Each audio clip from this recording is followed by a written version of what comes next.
I call him my wingman. Nicer than some things I've been called. Senator Carper, who's just been right by my side as we confront the issues facing us on the Highway Trust Fund. So the House has a plan, and that plan, I believe, is dangerous. It's a dangerous patch for the Highway Trust Fund that lasts through May 2015, and that plan completely abandons a long-term transportation solution this year. Let's be clear, anything less than a long-term solution this year, and that means a multi-year bill, anything less than that is a disaster. If the Senate Environment and Public Works Committee can agree on a 6-year bill, anyone can. Senator Vitter and I came across party lines and ideological lines to support this bill. So did Senator Barrasso and Senator Carper, who are the subcommittee chair and ranking. Senator Inhofe and Senator Whitehouse agreed. Senator Sessions and Senator Sanders.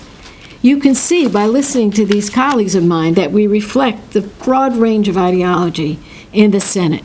If we can get it done, everyone can get it done, and we have a 6-year solid bill. Passing an 8-month patch is disastrous, and it will bring the construction industry into despair. And no one knows it better than the stakeholders.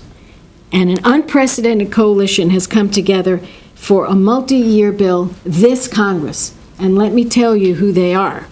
AFL-CIO, American Association of State Highway and Transportation Officials, American Council of Engineering Companies, American Highway Users Alliance, American Public Transportation Association, American Road and Transportation Builders, American Society of Civil Engineers, the American Trucking Association, the Associated Equipment Distributors, the Associated General Contractors, the Association of Equipment Manufacturing, the Association of Metropolitan Planning Organizations, the International Union of Operating Engineers, the Laborers International Union of North America, the National Asphalt Pavement Association, the Truck Stop Operators, the Governors Association, the Ready Mix Concrete Association, the National Stone, Sand, and Gravel Association, the Owner-Operator Independent Drivers Association, the Portland Cement Association, and the U.S. Chamber of Commerce.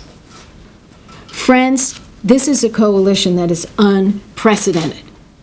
You can tell by who I read off there. They also reach across the ideological spectrum, just as our committee did, and they want action this year on a long-term plan. The House plan sends a signal that even when transportation is at stake, the House just can't get it done. We have known that MAP 21 is expiring on September 30th for 2 years. But let's be clear, the House plan is another case of the dog ate my homework. Why are they so surprised? While the unemployment rate for the construction sector is improving, there's still over 700,000 unemployed construction workers in our nation. How irresponsible can you get? The Republican plan abandons our responsibility in this Congress to pass a multi-year bill, and it leaves it to the next Congress. Who knows what's going to happen in the next Congress in May? In May. Who knows if this transportation bill will become part of a debt ceiling fight? Who knows if this transportation bill will be part of a government shutdown fight? Who knows? But one thing we do know is that this House patch sends a strong signal of uncertainty to business and workers. And if there is one thing the business community is united on, it's they want certainty. This is the worst uncertainty that you can have. And by the way, their bill will expire right at the start of the construction season. Everything will grind to a halt, and we'll be back to square one. So Tom and I are standing here, Senator Carper and I. He's a former governor. He has a way of looking at this that's pretty important. And I will say that we are united in our outrage at what has transpired. And with that, I'll turn it over to Senator Carper. Thank you, Madam Chair. Let me just say I'm Tom Carper, and I approve this message. And I'm holding another message that I approve as well. Somebody just handed this to me. I was coming upstairs, and to me, this is a quote from one of our colleagues. And some guy from Tennessee, I think his name's Cork. I call him Cork. But here's what he said. He said, this is a quote. We lambasted the president's over his health care bill for taking 6 years' worth of costs and spreading it over 10 years. We call that generational theft. This is 6 months' worth of spending spread out over 10 years. It's even worse. It's an order of magnitudes worse, and it's all out of political cowardice. People want to be reelected, and we're willing to throw future generations under the bus.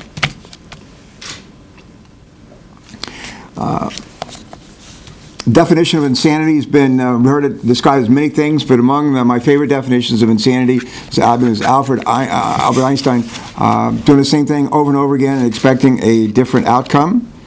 Well, over the last 5 years, we've kicked the can down the road on the Highway Trust Fund, not once, not twice, not three, 11 times in the last 5 years. And as Chair has said, that uncertainty has kept states and cities from being able to plan, from being able to build large-scale transportation investments that have the biggest impact on the economy. I speak as a recovering governor. You don't just turn on a dime in planning these projects. You have to plan them, or building these projects. You have to plan them. You have to do the land acquisition. You have to fund them. You got to do the permitting. You have to do the contracting. I mean, it takes, and the transit projects are even longer and harder. You just don't do this overnight. But that uncertainty that the chair has talked about has kept states and cities from being able to plan and build these large-scale transportation investments that have the biggest, I think, the most positive impact on the economy. So there's no reason to think that punting on this issue to the next Congress, yet again, will magically yield a different outcome. Kicking the can down the road hasn't served us well in some of our other responsibilities. Let me give you some examples. We kicked the can down the road in order to get a budget deal. What do we get? We got a sequester that no one liked. We got no big budget deal, and eventually we got a government shutdown. We kicked the can down the road on the Bush tax cuts. What do we get?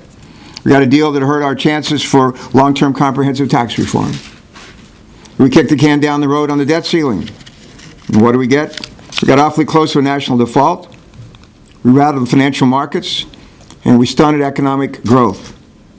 I just wonder what makes anyone think that we can kick this can into next year and that the next Congress will be able to somehow summon the courage necessary to write and fund a long-term plan for our nation's transportation infrastructure. What makes us think that?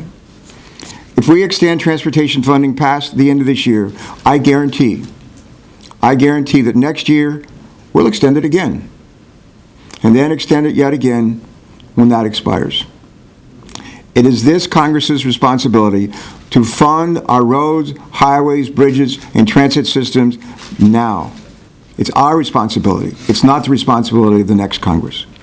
I stand ready to work with Senator Boxer, with our colleagues, with any Democrat or Republican or independent in the Senate who wants to pass and will work with us to fund this long-term transportation plan that our states, that our cities, that our businesses, our taxpayers are asking for, and one that they deserve. But a dozen short-term measures is not how a world-class nation invests in an infrastructure. That's not how we do it.